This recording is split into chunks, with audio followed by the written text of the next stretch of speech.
Many people were shocked at the results of the US election, which saw Donald Trump make a comeback, and it wasn't even close. Kamala Harris lost 15 million votes at the same time of counting at the time of counting, compared to Joe Biden in 2020. Now, Democrats are trying to figure out what went wrong and what they should do in the future. Unsurprisingly, they seem to be learning the wrong lessons. We address Latino voters as Latinx, for instance, because that's the politically correct thing to do. It makes them think that we don't even live on the same planet as they do. When we are too afraid to say that, hey, college kids, if you're trashing a campus at Columbia University because you're unhappy about some sort of policy and you're taking over a university and you're trashing it and preventing other students from learning, that is unacceptable. But we're so worried about alienating one or another cohort in our coalition that we don't know what to say when normal people look at that and say, wait a second, I send my kids to college so they can learn, not so that they can burn buildings and trash lawns, right? And so on and so forth. When we put pronouns after names and say she, her, as opposed to saying, you know what, if I call you by the wrong pronoun, call me out, I'm sorry, I won't do it again. But stop with the virtue signaling. And I also think a lot of young people are also fed up with very super progressive attitudes. I think the Democrats, Joe, going back to your initial question, and you may disagree with this, I think they need to move to the center. I think the What center. does that mean, though? When you say they need to move to the center, what do they need? Are you saying that they should not support trans people? Like, let's just be specific, because that's what the ads are doing. So if the analysis and the immediate aftermath is they have to move to the center, I mean, what is the center? Because I disagree that is it, but I want to hear what is the center, because you're not the only person, to be clear, I've heard say that. Yeah. I've heard, the Democrats been in my phone this morning. The center are the people I described before. I'm not even talking about an issue. We can talk about issues. The people I described before who bounce back and forth, who play between the 45-yard lines, that tends to win elections. If you look historically where it is. So that's my feeling. So the lessons from Democrats and pundits is that they need to move towards the centre, even though they are already there, or centre-right if we're going to be more accurate. The issue is pronouns, wokery, and students protesting genocide.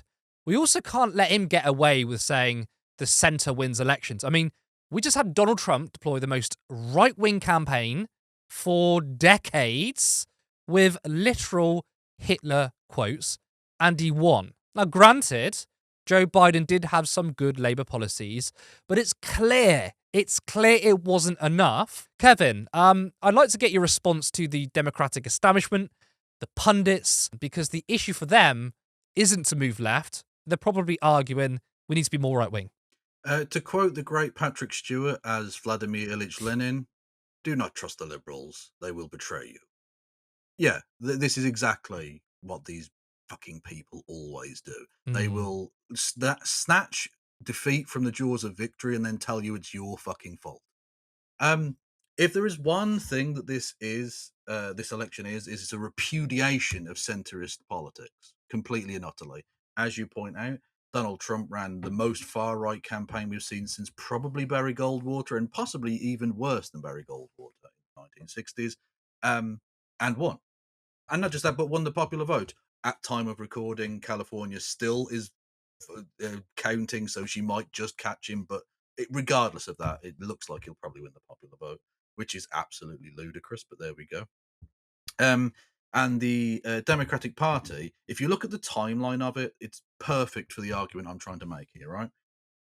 At the start of her campaign, and we'll get on to why her campaign started so late in a second, but when it started, she was making much more progressive noises. She chose in Tim Walz probably the most realistic progressive option available. She could have gone with the far more conservative Josh Shapiro from Pennsylvania. She didn't. She went with a more progressive guy who's done much more progressive things as the governor of Minnesota. She matched Trump's no taxes on tipped work, which is, just standard social democratic, good, solid, working class policy, right? She was making genuinely progressive noises, and there was momentum. She'd gone from, or the Democratic candidate had gone from being like in the absolute water into being in the lead consistently all the way until Jonathan Ashworth, lol, but more importantly, less memey, but very seriously, when she got Hillary Clinton on board and Hillary Clinton's advisors. Why on earth you would possibly go to the person who lost to Donald Trump for advice on this, I'm not entirely sure. and she started rowing back towards the center and the center right. That's when her campaign stalled. That's when her numbers went through the fucking floor. And that's ultimately why she lost. She prayed in aid Dick Cheney's support. Dick Cheney, a man less popular than gonorrhea. And she was like, yay, he supports me. Why are you doing that? Why are you possibly fucking doing that? She refused to back trans people, which ultimately puts a lie to the idea that this is people being too woke. She wasn't fucking woke in the slightest. She said she was going to have a Republican in her cabinet. She said she was going to have a bipartisan committee to develop policy. So basically, she was saying, I am just going to be another Republican. So no wonder progressives said, fuck you then. Of course they were going to say that. And you know what? Ultimately, if you look at it, Donald Trump got 91% of self-confessed conservatives in 2020. This time round, even though she tried desperately to get conservatives, mild conservatives, edge case, people who didn't want to vote for Donald Trump but sort of were going to come over, he got 93%. So all of you, this pushing to the right, trying to get moderate Republicans on your side, ended up with him having a +2 swing in conservatives. You can't win these people over. But what you did do was alienate millions and millions of Americans by supporting genocide, by not supporting basic bread and butter policies, as Bernie Sanders outlined. You abandoned any kind of progressivism, and now you're turning around and saying, oh, it's the left wing's fault. It's not the left wing's fault. It's centrism's fault. It's neoliberalism's fault. That's who's to blame here. And ultimately, as bad as Kamala Harris's campaign was, she was hauled below the waterline by the fact that she had so little time to even put it together. Joe Biden, this wizened cadaver of a human being who clearly was not fit to be running for president, he was barely fucking fit to be doing that in 2016 or 2020. He definitely wasn't in 2024. And yet decided he wanted to run, even though he'd promised he was going to be a one-term guy. He just wanted to get rid of Trump. He'd serve his one term and get out of the way. He didn't. He allowed hubris and selfishness to trump, ironically, better reasoning. And we could have had a proper open primary, gotten the best candidate who was actually popular amongst Democratic voters, but instead we ended up with the guy that nobody wanted. One of the most unpopular presidents of ever. Look at his numbers. And yet he still wanted to run. What an absolute prick. And ironically, if there was an open primary, Kamala probably would have won it because she's VP. Very possibly, but at least then you have a proper run into the election. Yeah. That's the thing. You can't just establish a presidential campaign in no time. Think of the geographic landmass you have to campaign in here. You can't just magic that infrastructure out of nowhere. You can't magic $1 billion out of fucking nowhere. Although she still actually managed that, which was pretty impressive. She did reasonably well in that regard. It's just the policy that let her down, really. You know. And it's interesting that she refused to distance herself from Biden, but Biden now, having seen that she's lost, is distancing himself from his own vice president. Well, that's the thing. He's probably now thinking, had I stayed in the race, I would have won. Now, he would have won.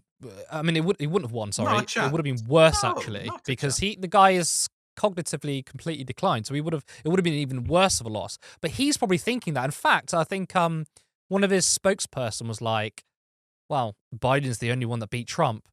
I do actually want to go to that now. And I think all of us, not just liberals, but I think maybe those of us on the left are recalibrating a little bit. I had a belief that when Joe Biden won in 2020, that Trump was like a one-trick pony, right? In 2016, Hillary Clinton was just so unpopular. The campaign she ran was terrible. His campaign was very effective. He pretended to sound like a left-wing economic populist. He was talking about TPP. He was talking about these NAFTA. He was talking about these disastrous trade deals that the establishment engaged in, which ships loads of people's jobs overseas. And Hillary Clinton was quite a big proponent of it, right? That was actually quite a good campaign. Obviously, it was still very sexist and racist and whatever. But then when Joe Biden won in 2020, I was like, maybe it's because Hillary Clinton was uniquely unpopular that actually Trump is an unelectable candidate, should we say, and got a fluke and won. Watching this back now with Kamala Harris losing so badly, I actually think Joe Biden won a fluke. In fact, it was because of COVID. So Joe Biden probably wouldn't have beaten Trump in a normal election, but because of COVID, people tend to look at their conditions and their very recent memory and think what life was like, and they thought it was shit under Trump. Because actually, the economy played a large role in this, inflation, for example. And the question from the Trump side is, does your life feel better now than it did before? Now, tangibly, people's lives haven't really improved, but like on a small scale, the economy is doing better now than it was then. But people don't respond to that if it's not in a big way. Yeah. I think it was actually a fluke from Joe Biden. I do want to ask you though, how much do you think that the alt media played into this campaign? I mean, the Democrats largely stuck to legacy media. Harris didn't appear on Joe Rogan, whereas Trump's campaign, they had zero ground game, by the way. Anyone who's in the US, a lot of our British pundits went over there and said he has no ground game, whereas Kamala Harris's ground game was quite impressive. His campaign was terminally online. I mean, they were talking about obscure memes, at times, and they fully embraced new media. Obviously, that worked for them. So, do you think things could have been different, or at least not so much of a bad defeat for Harris, had she taken new media more seriously? I think the Democrats and more either liberal / left people in general have to get a better grip on this, which is something I've been warning about for a long time. I mean, I would say I hate to say I told you so, but I don't. I love to say I told you so. I've been doing videos about the kind of radicalization of young men for a long time now. I've been doing this nearly a decade, I suppose, and sort of chronicling it content free for a while, but even before then. And I could have told you this. They're lighting fires underneath very dangerous young people. I think it is a little overblown, the effect to which this has had, because if you look at the demographics, young white men did overwhelmingly vote for Trump, but not in much higher numbers than white men generally. So the radicalization of young white men narrative isn't quite right. I think what we're underplaying and underselling as a factor here is misogyny and racism. Hillary Clinton undoubtedly suffered from some of the misogyny angle of this, and Kamala Harris definitely has as well. And she has the added factor of being a black person, and being very racistly treated by the Trump campaign and all the rest of it, with her like, is she Indian or is she black? All that fucking nonsense at the start. That definitely didn't help, and I think you can see that in the demographic breakdown of how white people voted as opposed to other people. You can see the misogyny angle if you look at how men voted compared to how women voted. I think I saw one graph that suggested that if it was only women that voted, she'd have won 400 electoral college votes and virtually every major urban center, urban conurbation state in the entire union. So the takeaway from this shouldn't be ignore new media, but it should also be don't overreact to it. The idea that her not going on Joe Rogan was some big thing. Joe Rogan viewers, I will just reveal this massive secret to you now, are reactionary filth. They just are. I despise you if you listen to Joe Rogan for anything other than like yucks. If you're laughing at him, that's fine. But if you're an actual if you think he has anything of worth or sense to say, you're an idiot, and he's a fucking idiot. Except he's a rich idiot at the very least. You're the idiot paying for it. She didn't need to go on Joe Rogan because she wouldn't have gotten anywhere. As I pointed out, pandering to conservatives was never going to win for her, and it didn't. She pandered to conservatives for the entire second half of the presidential run that she had, and it got her nowhere. No conservatives came over to her because they were never going to come over to her.